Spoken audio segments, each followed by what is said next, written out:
자, 115페이지에 사실함정기 볼게요. 문제 풀어오신 거 채점은 간단히 해드렸는데 답을 불러드리고 가자. 자, 21번에 4번, 22번에 5번, 23번에 3번, 24번에 4번, 25번에 2번이 되겠습니다. 2번.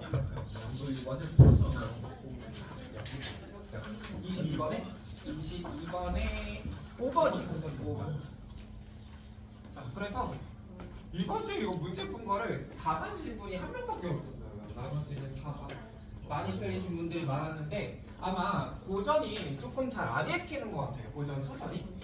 그래서 이거 110 몇 쪽으로 6페이지 있죠? 오른쪽 공간에 고전 소설을 읽는 법, 뭐가 좀 중요한지를 간단하게 계산을 해놓고 갑시다. 좀 크게 써드릴게요.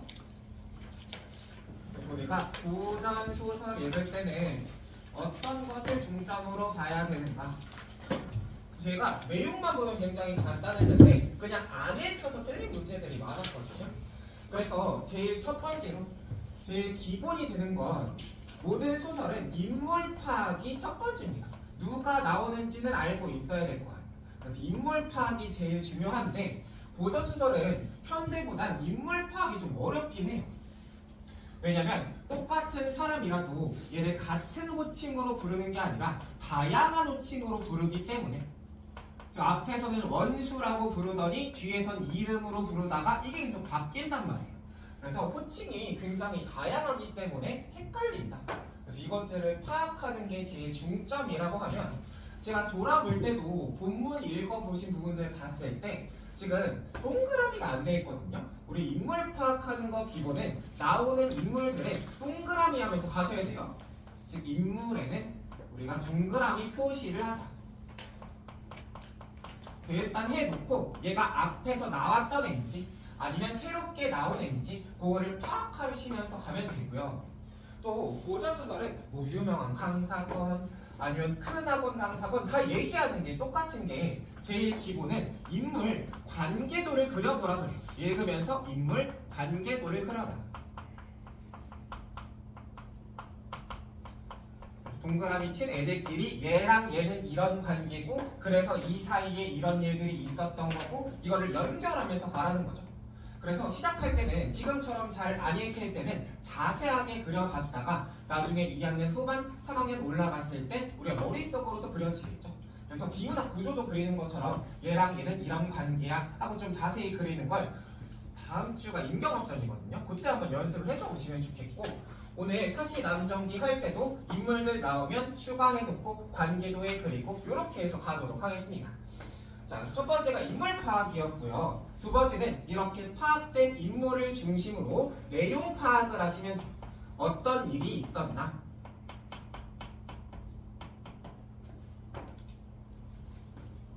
자, 그래서 내용 파악은 위에서 우리가 동그라미 쳐놓고 온 인물을 중심으로 해주시면 되고요.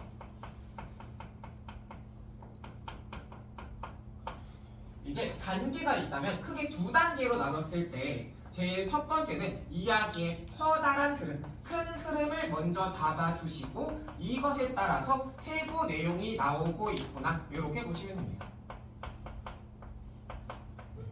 그럼 중요한 건 이 큰 흐름 잡고 가는 게 중요하겠죠. 자, 그래서 이 얘기를 왜 하고 가냐면 우리가 현대소설 같은 경우에는 요즘에 좀 복잡해지면서 큰 흐름 자체가 바뀔 때도 있어요. 근데 고전소설은 한 가지 얘기를 하고 있으면 이게 처음이나 끝이나 다 똑같은 얘기만 해요. 주제가 하나 정해지면 바뀌는 적이 없다는 거죠. 그러니까 예를 들었을 때 이 소설은 착한 사람은 복을 받고 나쁜 사람은 벌을 받는다는 권선징악을 얘기하고 있어요. 그럼 이게 잡히면 이게 처음이 됐건 끝이 됐건 얘기하고 있는 내용은 똑같다고 해요. 큰 틀은. 혹은 잘 나오는 게 유교적 가치관에 대해서도 많이 다루겠죠. 결국 효도하자, 임금께 충성하자 이런 내용이 하나 줄기가 잡히면 세부 내용이 바뀌어도 큰 흐름은 똑같다. 얘를 먼저 잡아주고 이것에 따라서 세부 사건이 나온 거네 이렇게 보시면 됩니다. 그래서 여기 뭐 추가로 어휘들 어려운 거 외워두면 고전소설 읽는 게 그렇게까지 어렵지 않거든요. 내용 구조가 막 복잡한 애가 아니라서 우리가 인물을 먼저 알고 이것에 따라서 내용 파악하자. 요 내용을 먼저 말씀드렸는데 한 가지를 좀 플러스로 달아주고 싶은 건 결국 우리가 평시 수업 하는 건 모의고사 잘 보고 그래서 수능을 잘 보자 이러기 위해서 공부하는 거죠. 그럼 우리가 내년 이맘때쯤 되시면 다 고3이란 말이에요 이제. 그럼 수능에서는 고전소설을 어떻게 갖다 낼까? 이걸 먼저 알아두고 가면 좋겠죠. 수능에서 고전소설은 출제가 어떻게 될까? 결국 이걸 위해서 우리가 가는 거잖아요. 자, 그럼 여러분들이 내년 이맘때 한 3월, 4월 때쯤 되면 사야 되는 책이 있죠. 뭐 사야 돼요? 습득 사야 되죠. 그래서 우리가 EBS 교재를 사야 되는 건 왜 사야 되나요? 수능 대비를 하기 위해서. 그래서 얘가 문제 질이 좋은 것도 있는데 여기에서 연계가 된단 말이에요. 즉 연계 때문에 우리는 EBS 교재 수특이랑 수완 사서 무조건 풀어야 돼. 그러면 이게 한 99년, 2000년 이때쯤부터 연계 시작한 이후로 지금까지 몇 퍼센트 정도 연계가 됐을까요? 70. 그렇게 많이 됐다고 생각할 수 있는데 얘가 지금까지 100% 다 연계가 됐습니다. 수능에 나온 고전소설은 수특이나 수완에 반드시 실려 있는 것만 나왔어요. 올해 수군가 나왔거든요. 수특 11개 작품 중에 실려 있었어. 그래서 우리가 고전소설 대비할 때 내년에 EBS 교재에 나오는 작품 반드시 거의 달달 외우듯이 보고 들어간다. 이렇게 생각을 해주셔야 되는데 근데 이렇게만 얘기하면 아니 그럼 수능 특강 나오면 거기 실려있는 것만 보면 되지 왜 평소에 고전소설 공부를 하지? 싶을 수 있잖아. 근데 이게 EBS 교재에 실려있는 부분 그대로를 갖다 쓰는 게 아니라 반 정도는 EBS 연계된 부분으로 돼요. 근데 나머지 반은 실려있는 부분이랑 상관없는 연계가 안 된 부분을 갖다 낸단 말이야. 근데 수특이랑 수학에 막 11개, 12개 실려있는 거 전문 다 읽어보면서 분석하실 거 아니죠? 그 시간 너무 오래 걸리죠. 그러느니 우리가 나온 부분들은 거의 달달 외우듯이 보고 나머지 50%는 우리가 인물 중심으로 내용 파악하면서 해석을 해야 된다는 거죠. 이걸 위해서 우리가 고전소설 공부를 한다. 이렇게 보시면 되겠습니다. 자, 그래서 이렇게 간단하게 개관을 해봤고요. 우리가 이 친구도 고전에 들어가기 때문에 보기에 나오는 내용들 위주로 좀 해석을 하셨으면 되었겠죠? 118페이지에 25번의 보기가 있었습니다. 자, 그래서 25번 보기에서 찾아갔어야 되는 정보들 먼저 챙겨서 가죠. 25번 보기를 보자.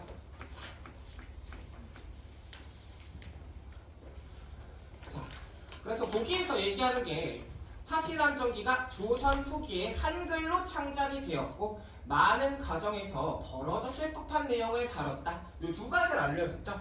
여기서 주고 있는 정보는 사시남정기의 갈래에 대한 정보를 준 겁니다. 즉, 이 친구가 조선 후기의 한글 소설이고 또 집안의 문제에 대해서 다룬 가정 소설이야. 이 두 가지 정보 적겠죠. 사실 어쩌라고 싶을 수 있어. 아니 한글 소설인가요? 가정 소설인가요? 이렇게 문제를 내는 것도 아닌데 이걸 왜 가지고 가야 되냐 하면 여기서 우리가 가정 소설에 대해서는 알고 있어야 되는 부분이 있어요. 가정 소설. 즉 문제를 우리가 본문 읽으면서 바로바로 해석해야 되는 부분도 있다면 알고서 들어가야 하는 부분도 있단 말이죠. 그럼 가정소설의 경우에는 결국 이 소설에서 나타날 수 있는 갈등 양상, 즉 다툼의 모습이 정해져 있어요. 크게 두 가지 중에 하나예요. 쟤는 기억하고 우리가 읽어야 된다. 그래서 줄로 나눴을 때 첫 번째 갈등 양상은 처첩 간의 갈등입니다. 처첩 간의 갈등.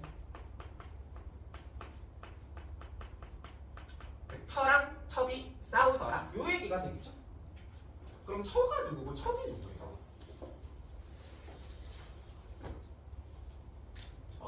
처가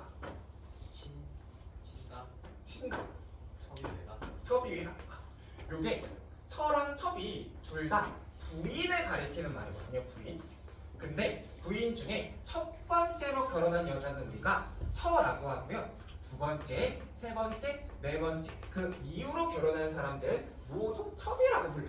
즉 부인끼리 싸운다 이런 소리겠죠. 자, 그러면 이 첩첩 간의 갈등이 한 반 정도 나올 텐데 얘가 담아내고 있는 건 당시에 한 명의 남자가 여러 명의 부인을 둘 수 있었던 거죠. 그런 제도 우리 뭐라고 하나요?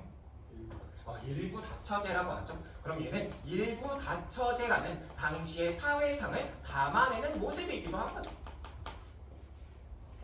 첫 번째 갈등 양상 얘가 반 정도 나오게 된다면 나머지는 계모하고 자식 간의 갈등이 나머집니다. 계모하고 자식이 다투는 거예요. 그래서 계모가 누구예요? 계모. 우리 새엄마를 계모라고 부르죠. 그래서 콩쥐팥쥐나 신데렐라 생각하시면 쉽잖아요. 새엄마가 들어와서 본 부인의 자식들을 괴롭히는 거. 그런 것들을 2번 갈등 양상이라고 할 겁니다. 자, 그럼 오늘 다룰 이 사실안정기는 둘 중에 어디에 들어가냐면 얘는 첩첩 간의 갈등을 다루고 있는 소설 중에 대표예요. 근데 본문 읽을 때 처랑 첩이 막 싸우잖아요. 그런 부분이 나타나지 않았죠. 왜냐면 지금 본문은 청혼을 하면서 결혼하기 이전이죠. 그럼 결혼한 이후에 이 갈등의 모습이 나타나겠죠. 그래서 21번에 3번 고르신 분들이 막 첨예한 갈등이 나타난다, 서로 막 부딪히고 있다, 이 보기 고르신 분들이 있었는데 본문에 본격적인 갈등은 아직 시작하지도 않은 거예요. 결혼을 하지 않았으니까. 자, 그래서 이렇게 보실 수 있었고요. 자, 나머지 3줄, 4줄에서 설명한 것은 작품의 특성과 관련된 내용이었습니다. 크게 두 가지로 정보 나누었을 때 이 작품은 당시의 사회, 문화적인 상황을 잘 담아낸 소설이고 여기에 추가로 유교적 가치관을 가진 인물이 나오고 있었죠. 두 가지 정보를 줬어. 그럼 언제나 보기에 나오는 건 아하 그렇구나 하고 넘어가는 게 아니라 이것들을 본문 읽을 때 찾아가면서 읽으라는 거죠. 아, 여기가 당시의 사회 문화적 상황이겠네. 이 사람이 유교적 가치관을 가진 인물이겠다. 이렇게 확인하면서 가요. 그리고 마지막으로 준 정보가 결국 가정소설은 주로 여성들이 읽은 거예요. 그래서 사회 문화적 상황만 담아냈으면 여성만 읽었을 텐데 여기에 유교적 가치관을 추가해 놓으니까 선비들, 사대부들도 이 소설을 즐겨 읽었어 하는 정보까지 준 거죠. 그래서 25번에서 요 갈래와 특성에 대한 정보를 유념해 두고 본문으로 가셨으면 되고요. 근데 보기가 이 앞페이지죠. 24번에 하나가 더 있었습니다. 4페이지 24번에도 보기가 있었는데 얘는 뭐 내용 풀 것도 없죠. 1차 청원에서 2차 청원으로 흘러갑니다. 요거만 알려줬는데 보기 자체는 얘가 더 중요했어요. 얘가 알려주고 있는 건 본문이 어떻게 쓰여져 있는지 이야기의 구조를 알려준 거죠. 우리가 가사 읽을 때도 이야기했지만 이런 보기들은 전개 방식을 아예 준 거예요. 즉 얘는 크게 두 덩어리로 자르면 앞에가 1차 청원이고 뒤에가 2차 청원인 거예요 하고 구조를 아예 알려주고 한 거죠. 그래서 우리가 이 전개 방식에 맞춰서 아, 여기가 첫 번째 청원이네, 이 나머지 뒤에는 2차 청원이겠다 이렇게 확인하면서 읽었으면 이 글 흐름을 조금 더 잘 따라올 수 있었겠다, 요 얘기가 되겠습니다. 자, 그래서 이렇게 보기 정보들 가지고 115페이지 본문으로 갈 거거든요. 그래서 요 한 페이지만이죠. 그래서 가사보다도 오히려 이 양은 좀 짧은데, 그래서 방금 얘기한 대로 이 인물 중심으로 요거 내용 파악하면서 관계도를 같이 그리면서 가볼게요. 그래서 A4 용지를 따로 드릴까 하다가 왼쪽 페이지 114페이지 아래쪽에 공간이 넓더라고요. 그래서 거기에다가 그리면 충분할 것 같습니다. 자, 그래서 우리가 끊어가면서 읽고요. 나오는 인물들 전부 동그라미 하면서 가볼게요. 위에 3줄 가보죠. 부인은 매우 기뻤다. 허나 소저와 상의하고자 매파를 머물게 하고는 몸소 소저의 처소로 갔다. 매파 줄씨가 말한 대로 소저에게 이르고는 물었다. 우리 아이는 어떻게 생각하느냐? 숨기지 말고 내 뜻을 말해보아라.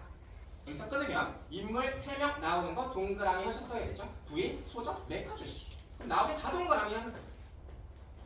해놓고 얘네가 무슨 관계지? 이것만 파악하면 된다. 즉 지금 봤을 때 부인이 매우 기뻤어. 근데 그 기뻤던 건 매파 주씨가 무슨 말을 해서 기뻤던 것 같죠? 그래서 그 말을 소저한테 상의하려고 찾아온 거야. 그래서 너 어떻게 생각하니? 이 뜻 말해봐 라고 물은 거죠. 그럼 이 중에 우리가 한 가지는 반드시 알고 가야 하는 게 동그라미 친 소저예요. 별표 하나 달아주시고, 여기서 소저는 우리가 누구를 부를 때 사용하는 호칭인가요? 기본적으로 남자인가요? 여자인가요? 남자. 이 친구를 이제 외워줘야 돼요. 우리가 아가씨가 소저라는 말의 뜻이에요. 즉 아가씨를 한자로 부르는 게 소저예요. 즉 이렇게 부르는 사람이 있으면 아 오케이 이 사람은 젊은 여자네 하고 세대랑 이 성별을 동시에 알 수 있는 거죠. 이런 거는 밑에 별로 풀어주는 경우가 없단 말이에요. 반드시 외우고 가야 돼요. 그래서 오케이 부인이 젊은 여자한테 와서 매파 주씨의 말을 전하네 확인하시면 되고, 또 한 가지 추가해 놓으면 그러면 젊은 남자는 뭐라고 부를까요? 젊은 여자는 뭐 이소저, 김소저라고 부른다고 하면 남자는 이 성 뒤에 한 글자를 붙여줍니다. 뭘 붙일까요? 요런 소설도 봤어.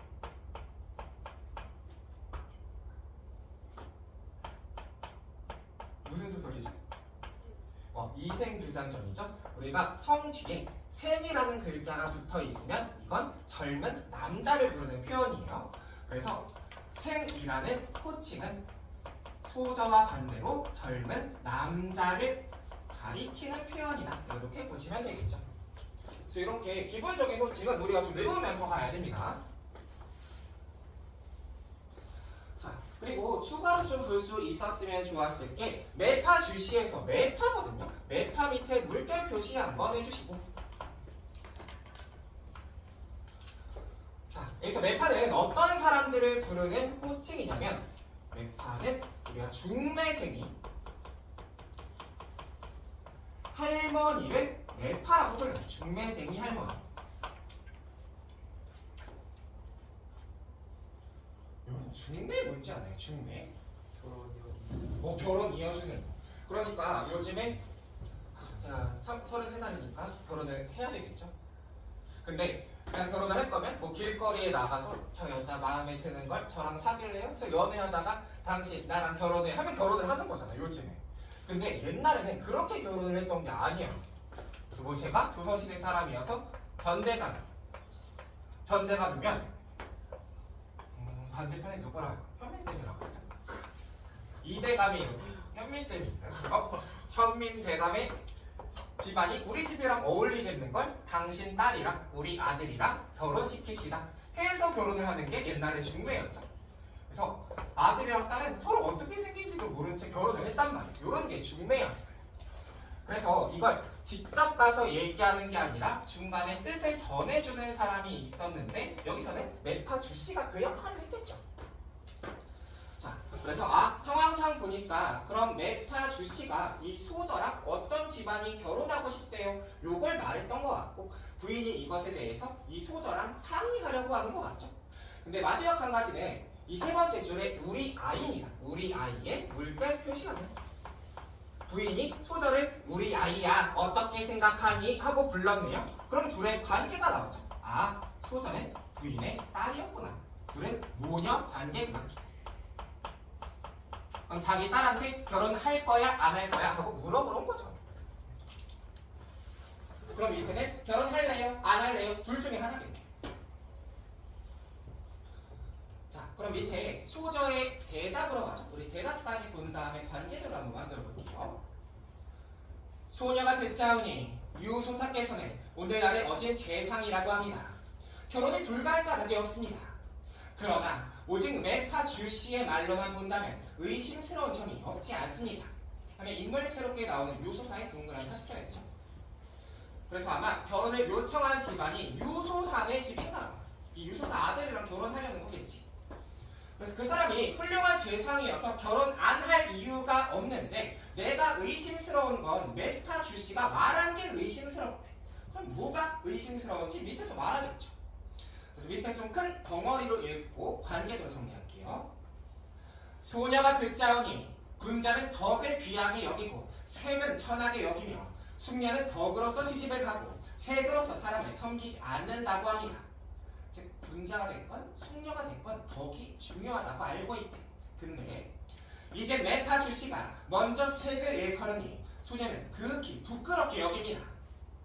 더욱이 유씨 집안의 부귀를 극히 자랑하면서도 우리 선급사에 즉 돌아가신 아버지 성대한 덕은 일컫지 않았습니다.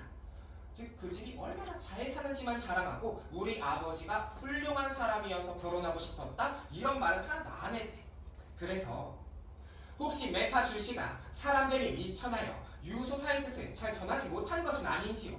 그렇지 않다면 유소사께서 어지르다고 하는 말은 거의 헛소문일 것입니다. 소녀는 그 집에 들어가기를 원하지 않사옵니다. 결혼 안 해! 라고 거절했죠.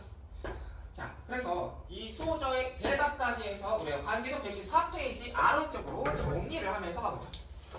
나왔던 인물끼리 이제 이어보죠. 자, 그래서 맨 처음에 기뻐하면서 등장했던 부인이 먼저 나왔죠. 그리고 이 부인에게는 딸이 있었어. 아래쪽에 길게 얘기하고 있는 소저, 사시소저인 사소저입니다. 이 성은 뒤에 별표, 선급사 뜻에서 찾을 수 있었어요. 사소저의 돌아가신 아버지라고 나와 있었죠. 자, 그래서 여기 돌아가신 아버지인 선급사까지 추가해 놓으면 얘는 가계도가 어느 정도 먼저 완성이 됐죠. 관계도에서 우리 가계도 그리는 게 제일 기본이 되고요. 자, 그럼 지금 상황상 이 부인에게 찾아와서 말을 한 사람이 있었던 거잖아요. 매파 주씨가 찾아와서 유소사 댁에서 결혼하고 싶다는데요 하고 부인한테 말을 했지. 그걸 부인이 사소저한테 전달을 해준 거고. 근데 여기서 사소저가 한 대답이 자기는 군자가 됐건 숙녀가 됐건 덕을 중요하게 생각해야 하고 색은 그것보다 천한 것이라고 알고 있었대. 여기서 덕이랑 색 뜻이 헷갈려서 틀린 분들 많았거든요. 23번 문제가 그랬는데 여기서 덕과 색은 사람의 각각 어떤 부분을 가리키는 표현이에요. 덕은 사람의 어떤 것을 덕이라고 할까요? 인품 같은 거. 맞아. 그래서 여기서의 덕은 좀 더 크게 봤을 때 사람이 가지고 있는 내면, 인성, 인품, 성격 이런 것들을 덕이라고 하는 거고, 그럼 색은 반대로 보겠어요? 외모겠죠. 여기서의 색은 외모가 되는 겁니다. 외면. 즉 내가 원래 알고 있기로는 사람은 생긴 것보다 그 사람이 어떤 사람인지가 중요하다고 알고 있었다라고 얘기를 하는 거죠. 여기에 추가로 보기 내용 연결하실 수 있어야 됐던 건 유교적 가치관을 가진 인물 찾으라고 했었잖아요. 여기서 사소저의 이 말이 이 사람의 유교적 가치관을 드러내는 부분입니다. 유교적 가치관. 사실 저 내용만 가지고 유교에서는 당연히 내면을 더 중시하지 이렇게 찾는 건 좀 어렵잖아요. 뭘 보고 우리가 추론할 수 있어야 되냐면 얘가 군자라는 말을 썼다는 데서 찾아야 돼요. 군자는 보통 유교적 가치관을 쓰는 표현이에요. 훌륭한 선비. 제가 유교적 가치관을 가진 인물이 여기에 사소전에 보시면 되고요. 자, 그래서 얘는 이렇게 생각을 하는 애기 때문에 매파 주씨의 말이 마음에 들지 않았던 거죠. 그래서 첫 번째로는 계속 색만 가지고 얘기해. 그 집안 남자애가 얼마나 잘생겼고 나는 얼마나 예쁘고 이런 것만 얘기할 뿐 사람의 덕에 대해서 이야기하지 않은 거, 이게 굉장히 의심스럽고, 또 두 번째로는 이 시집을 갈 유씨 집안이 얼마나 돈이 많은지, 유씨 집안의 부귀만 말해. 야, 그 집안 완전 잘 살아. 너 결혼하러 가면 너 편하게 살 거야. 이런 말만 할 뿐 왜 결혼을 하고 싶었는지 우리 아버지의 덕에 대해서는 이야기를 하지 않았다는 거죠. 결국 집안끼리 결혼하는 거면 아버지께서 워낙 훌륭하신 분이셔서 결혼하고 싶었습니다. 이런 말 해야 될 거 아니에요. 근데 뭐 팔려가는 애처럼 그 집안 부자야. 그냥 결혼하면 돼. 이런 식으로 말했대.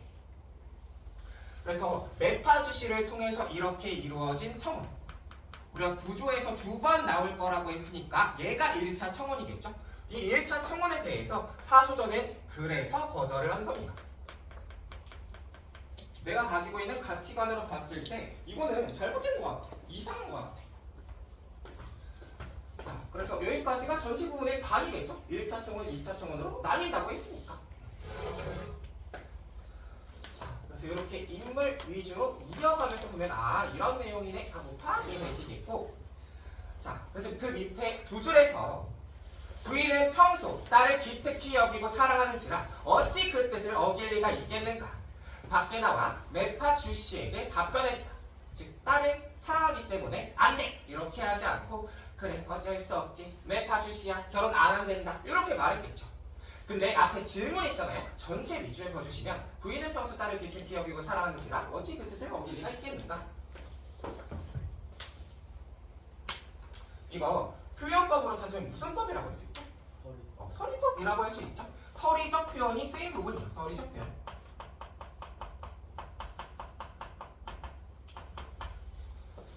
근데 이 서리법을 찾자고 요 얘기를 한 게 아니라 우리가 보통 서리법이잖아요. 여기 뭐가 들어간다고 생각하시면 되냐면 여기엔 말하는 사람의 생각이라거나 판단 같은 것이 들어가는 게 대부분이에요.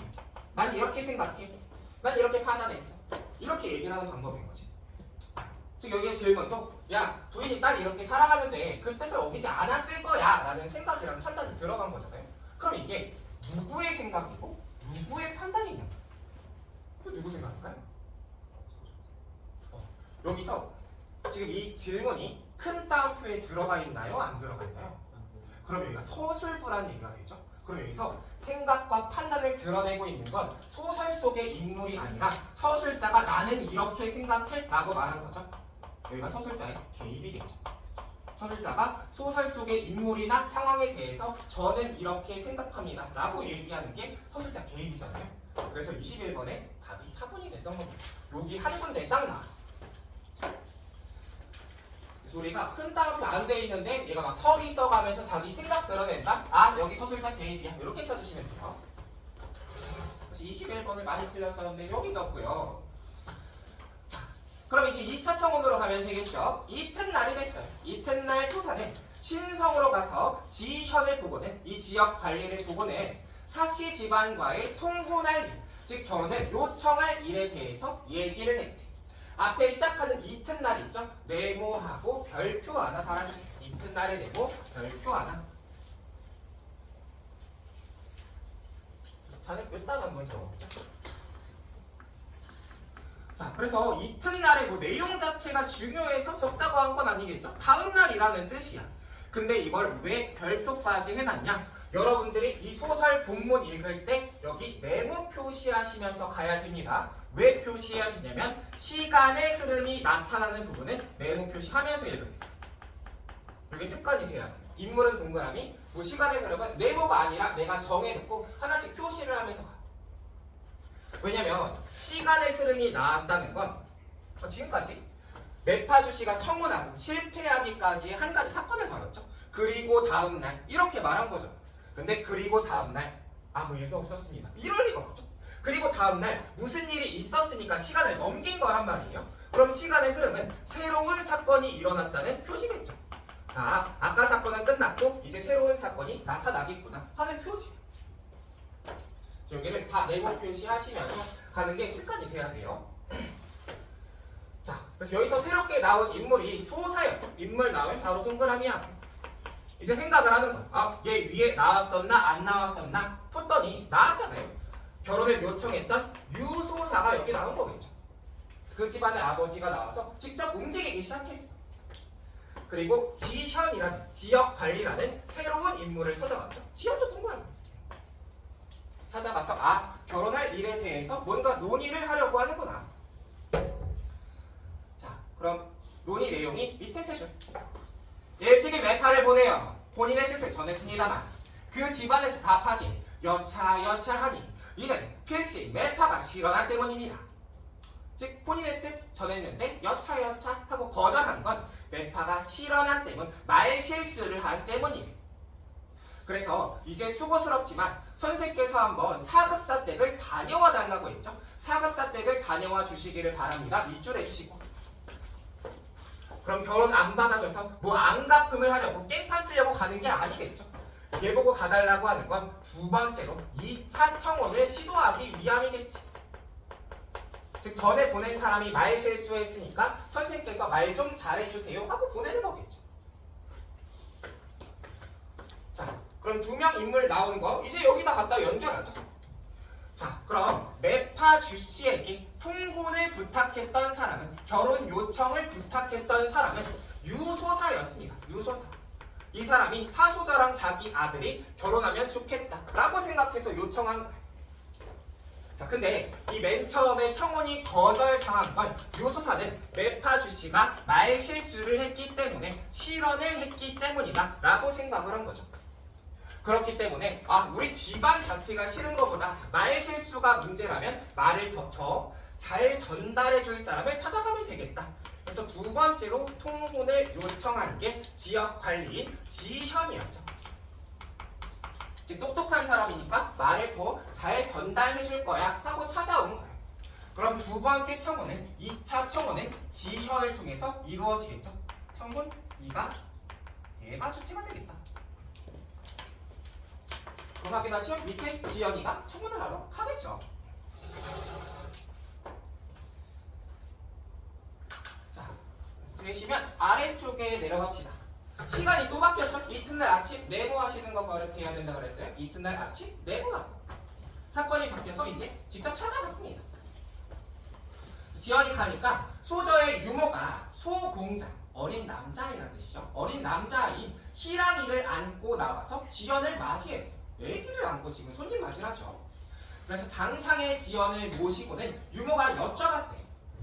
주인께서는 세상을 떠나시고 소주인께서는 나이 어려 손님 대접하는 예를 모르십니다.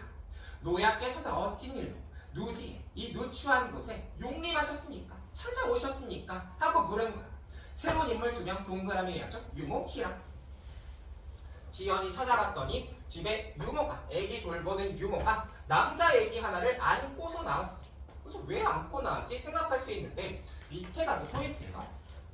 자, 주인은 세상을 떠났대. 그럼 여기서 집의 주인, 집의 가장은 지금 죽은 선급사를 가리키는 거겠죠. 선급사께서는 세상을 떠나셨고, 그리고 소주인은 나이가 너무 어리다는 거예요. 소주인의 물결 표시해 주시고요. 그럼 주인이 집안의 가장이었던 선급사라면 소주인은 집안의 어린 가장이겠죠. 얘가 누구냐면 지금 품에 안겨있는 희랑이가 소주인입니다. 다른 말로 얘가 지금 집안의 가장이라는 소리죠. 그럼 상황 자체가 이해가 되잖아요. 얘를 굳이 안고서 나온 건 얘가 가장이니까 손님 맞이하러 나온 거예요. 말을 못하는 애기인데. 그러면 상황 자체가 이상하죠. 엄마도 있고 결혼할 나이에 딸도 있는데 얘가 가장이 됐다는 것은 이때 당시에는 남자만이 가장이 될 수 있었던 거구나. 그래서 이걸 통해서 사회상 당시에 남성 중심적이고 가부장적인 사회상을 알 수 있는 거네. 그래서 애기가 괜히 안겨 나온 게 아니었네. 가장으로서 손님 맞이하러 나온 거였구나. 이렇게 확인이 되겠죠. 그래서 이게 25번 문제 3번 보기랑 연결됐죠. 그래서 3번이 맞는 내용이 된 거예요. 자, 그러고 나서 좀 자주 쓰이는 표현 한 가지 짚어드리면 유모가 지연을 노야라고 불렀죠. 노야의 물결 표시해 주시고 어르신이라는 뜻이에요. 어르신께서는 어떻게 오셨어요? 하고 물은 건데 보통 어르신 할아버지 할머니 둘로 나뉜다면 보통 할아버지를 부릅니다. 그래서 노야라고 불리는 사람이 있으면 이 사람 할아버지겠다 이렇게 생각하시면 돼요. 자, 그럼 밑에 지연이 길게 얘기하는 건 모두 2차 청원의 내용이겠죠. 우리가 끊어가면서 어휘 하나만 짚고요. 전체 내용은 이렇게 요약해서 넣어봅시다. 다른 일이 아니라네. 어제 유소사께서 관아에 오셔서 나에게 이렇게 말씀하셨다네. 아이의 혼사로 처자의 집을 방문한 것이 적지 않으나 뜻에 맞는 집이 하나도 없었습니다. 가만히 듣건대 사급사 댁의 처자는 유한 요조하여 여사의 풍모가 있다고 하니 이는 참으로 제가 구하는 사람입니다. 자, 한번 끊으면 결국 유소사가 나에게 말한 건 애 결혼 때문에 처자의 집, 여자 집을 왔다 갔다 많이 했어. 근데 마음에 드는 집이 없었어. 근데 사급사때 딸은 유한요조에서 내 마음에 들었다는 거죠. 유한요조의 물결 표시해 주시고요.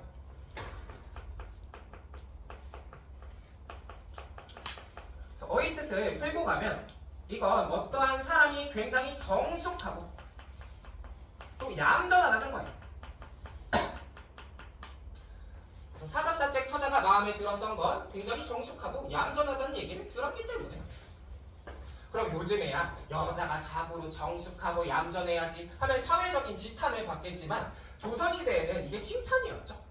그래서 지금 사소적 이 사갑사댁 처자를 보고 유한요조하다고 얘기하는 건 얘의 생김새가 아니라 내면에 대해서, 즉 사소적의 덕에 대해서 높이는 말을 한 거죠. 그래서 이렇게 유한요조한 성품을 가지고 있는 게 마음에 들었던 이유입니다 하고 말한 거죠. 자, 그리고 나머지 큰 덩어리로 봤을 때 하물며 선급사의 맑은 이름과 고든 절개는 평소 흠망하는, 즉 높이 생각하던 밤이다. 그리하여 일찍이 매파를 보내었으나 좋은 대답을 듣지 못했습니다. 아무래도 매파가 실언을 하여 말실수를 하여 그이 되었을 것입니다. 이에 나로 하여금 중매하게 하시어 진진지호를 좋은 관계를 맺으려 하시니 이는 아름다운 일이다. 바라건대 이로써 노부인께 아래 이런을 한마디로 승낙하심을 얻고자 하네. 하면 길게 2차 청원했죠. 얘기했던 거 3가지 포인트로만 정리를 해봅시다. 관계도 돌아오셔서, 자, 지연이 3가지 포인트 잡고서 얘기를 하는 건 첫 번째가 사소저의 덕을 높이는 거였죠. 사소저랑 결혼하고 싶은 이유는, 결혼시키고 싶은 이유는 얘가 유한요조한 성품을 가지고 있으니까 하고 높여졌고, 두 번째는 선급사의 맑은 이름 덕, 나 높이 생각했어요 하고 돌아가신 아버지인 선급사의 덕도 높여졌죠. 그래서 결혼하고 싶었던 거다. 그리고 마지막 3번째는 그래서 전에 매파를 보냈었는데 매파가 말실수를 했다. 즉 내가 그렇게 얘기했던 게 아니라 얘가 잘못 전달했다. 이 3가지 말했어. 그럼 왜 이 포인트로 얘기를 했을지 보니까 전에 잘못했던 걸 하나씩 고쳐준 거죠. 전에 덕은 말 안 하고 생만 말하던데요? 하니까 사소저의 덕을 높여줬고, 우리 아버지의 덕 얘기하지 않고 지네 집안 잘 사는 것만 말했어요 했더니 아버지의 덕 높여줬죠. 그리고 이건 다 말실수였어 라고 얘기한 건 이전에 실패했던 그 잘못에 대해서 수정하는 말하기를 한 거죠. 자, 이런 점이 마음에 안 들었어? 오케이, 고쳐줄게 하고 고친 거죠. 자, 지연이 이렇게 1차 정원했고요. 추가로 나왔던 인물들 가계도에 더해놓을까요? 사수저 동생 있었죠? 남동생. 아까 희랑이가 나왔었어. 가계도가 이렇게 하면 완성이 되겠고, 희랑이는 아버지가 돌아가신 이후에 집안의 어린 주인, 소주인이었습니다.